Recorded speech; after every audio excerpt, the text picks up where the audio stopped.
வாழ்த்துக்கள். நீங்கள் எல்லாரும் நலமாக இருப்பீங்கன்னு சொல்லி ஆண்டவர்கள் நம்புகிறேன். இந்த நாளிலும் உங்களெல்லாம் சந்திப்பதிலே மகிழ்ச்சி. நீதிமொழியின் புஸ்தகம் 24ஆம் அதிகாரம் 6ஆம் வசனத்தினுடைய பின்பகுதியில் வீதமாய் நாம் வாசிக்கின்றோம். ஆலோசனைக்காரர் அநேகரால் ஜெயம் கிடைக்கும். ஜெயம்னா நம்ம எல்லாருக்கும் தெரியும்னா வெற்றி. இப்படி வாழ்க்கையில் எந்த காரியத்தை எடுத்துக்கிட்டாலும்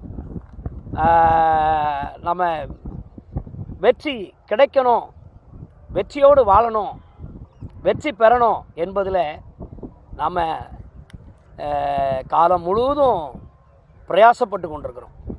சொல்லப்போனால் அனுதினமும் நம்ம பிரயாசப்படுறோம். நம்ம படிப்பாக இருக்கட்டும், வேலையாக இருக்கட்டும், பிஸ்னஸாக இருக்கட்டும், தொழிலாக இருக்கட்டும், ஏன் எங்களை மாதிரி ஊழியம் செய்கிறவங்களாக இருந்தால் ஊழியமாக இருக்கட்டும், எதுவாக இருந்தாலும் நாம் எல்லாவற்றிலும் ஜெயத்தை பெற்றுக்கொள்ளணும், வெற்றியை பெற்றுக்கொள்ளணும்னு சொல்லி நம்ம விரும்புகிறோம். அப்போ அந்த வெற்றி எப்படி உண்டாகும் அப்படின்னு சொல்லி வேதம் நமக்கு ஆலோசனை சொல்லுதுன்னா, ஆலோசனை நீங்கள் நீதிமொழியின் புஸ்தகத்தில் 11ஆம் அதிகாரம் 14ஆம் வசனத்தில் நான் வாசிக்கின்ற பொழுது, ஆலோசனை இல்லாத இடத்துல ஜனங்கள் விழுந்து போவார்கள் அப்படின்னு சொல்லி பார்க்குறோம்.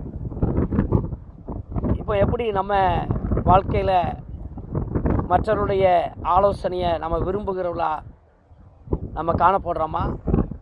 நம்ம நல்லா சிந்திச்சு பார்க்கணும் இல்லையா? நிறைய நேரத்தில் நாமளே பல முடிவுகளை நம்ம எடுக்கிறோம், பல நேரத்தில் நாமளே தீர்மானம் பண்ணுறோம். நல்லது தான், ஆனால் அது எல்லா நேரத்திலையும் கை கொடுக்காது.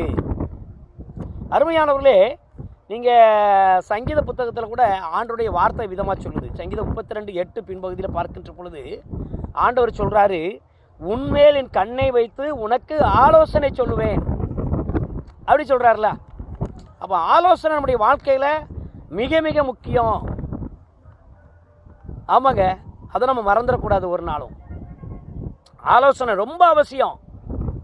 ஆமாம், அருமையானவர்களே, தாவீதுடைய வாழ்க்கையில் கூட 1 நாளாகவும் 13ஆம் அதிகாரம் 1ஆம் வசனத்தில் கூட தாவீது 1000 பேருக்கு தலைவரோடும் 100 பேருக்கு தலைவரோடும் சகல அதிபதிகளோடும் ஆலோசனை பண்ணி பாருங்க. ஒருவேளை அவன் ராஜாவாக இருந்தால் கூட தனக்கு கீழே இருந்த மற்றவங்களோட, அவனுக்கு சம்மந்தப்பட்டவங்களோட அவன் நல்ல ஆலோசனை பண்ணியிருக்கிறான். பாருங்க, நான் ராஜா தானையா, நான் யார்கிட்டையே கேட்கணும் அப்படின்னு சொல்லி அவன் அந்த ராஜ்யத்தில் அவன் செயல்படாமல் மற்றவர்களையும் மதிக்கிறவன் மதிக்கலையோ அதை விடுங்க,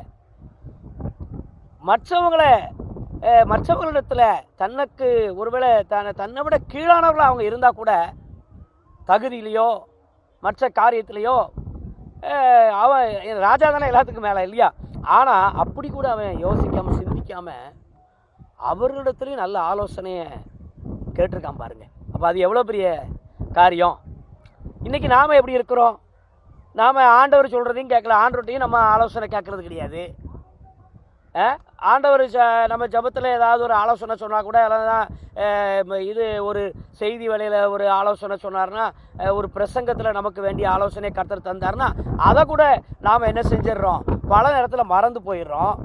அவசரத்தில் எதையாவது நம்ம என்ன செய்கிறோம், செஞ்சுவிட்டு கடைசியில் கஷ்டம், ஐயோ எனக்கு பிரச்சனையாக இருக்குது, பாடாக இருக்குது, எனக்கு மனசே சரியில்லை, நிம்மதியே இல்லை அப்படின்னு சொல்லி நம்ம என்ன செஞ்சுக்கிட்டு இருக்கோம், தேறிக்கிட்டு இருக்கோம். அப்போ அப்படிப்பட்ட நேரங்களில் உங்களுக்கு தெரிஞ்ச யாரிடத்துலையாவது நீங்கள் ஆலோசனை கேட்டீங்களா? இல்லை உங்கள் கூட பிறந்தவங்க, இல்லை உங்களை பெற்றவங்க, உங்கள் பெற்றவங்க கிட்ட ஏதாவது ஒரு ஆலோசனை கேட்டீங்களா? உங்களுடைய நண்பர்களிடத்தில் ஆலோசனை கேட்டீங்களா? ஆண்டவருடைய சமூகத்தில் போய் இந்த காரியத்தில் நான் என்ன செய்யணும் அப்படின்னு சொல்லி ஆண்டவர்கிட்ட கேட்டீங்களா? அருமையானவர்களே, உங்கள் கூட பழகினவங்க அல்லது உங்கள் சொந்த பந்தங்களோட, உங்கள் சொந்தக்காரங்க கூட, உங்கள் நண்பர்கள்ட்ட யார்கிட்டையாவது நீங்கள் ஆலோசனை கேட்டிருக்கிறோமா? நம்ம பல நேரத்தில் ஆண்டவருடைய பிள்ளைகள் என்று சொல்லி சொல்லுகிற நாம் பல நேரத்தில் யார்கிட்டையுமே ஆலோசனை கேட்காம நம்ம சுயமாக முடிவெடுத்து பல காரியத்தில் சிக்கி அதுக்கப்புறம் தோற்று போன பிறகு, தோல்வி அடைஞ்ச பிறகு, அல்லது அது செயல்படாமல் போன பிறகு அதுக்கப்புறம் ஐயோன்னு சொன்னால் அதில் அர்த்தமே இல்லைங்க. அப்போது அநேக ஆலோசனைக்காரர் உண்டானால் ஜெயம் உண்டாகும். அதனால் ஆண்டவர் சமூகத்தில் ஆண்டவர் நம்பி முதல்ல அவர்கிட்ட ஆலோசனை கேட்போம். அதுபோல் மற்றவர்களிடத்துலையும் நம்ம கேட்டு நம்ம ஜெயத்தை பெற்றுக்கொள்வோம். ஜெயமுள்ள பாதையில் நடப்போம். God bless you.